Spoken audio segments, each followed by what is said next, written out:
আল্লাহ ছাড়া কেউ আপন না। আল্লাহ ছাড়া এই দুনিয়াতে সত্যিকার অর্থে আপনাকে আমাকে কেউ ভালোবাসেও না। কিসের আত্মীয়, কিসের আপনজন, সবাই শুধু স্বার্থ নিয়েই পড়ে আছে। শুধু আল্লাহ পাকই আপনার কাছে কোনো স্বার্থ চায় না।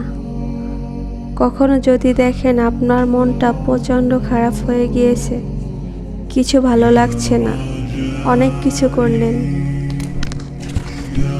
কিন্তু 1-2 মিনিট ভালো লাগে, এরপর আর ভালো লাগছে না, তাহলে একটা কাজ করবেন।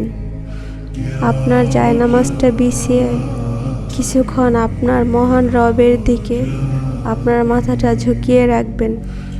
দেখবেন সেকেন্ড যত যাবে, কয়েক সেকেন্ডের ভেতর আপনার ভেতরের অশান্ত মনটাকে আল্লাহ শান্ত করে দিবেন।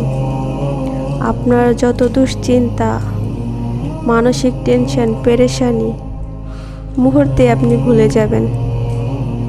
আল্লাহ আমাদের এত ভালোবাসে, এত নেয়ামত দিয়ে আমাদের বাঁচিয়ে রেখেছেন, অথচ আমরা সেই আল্লাহকেই ভুলে গিয়েছি।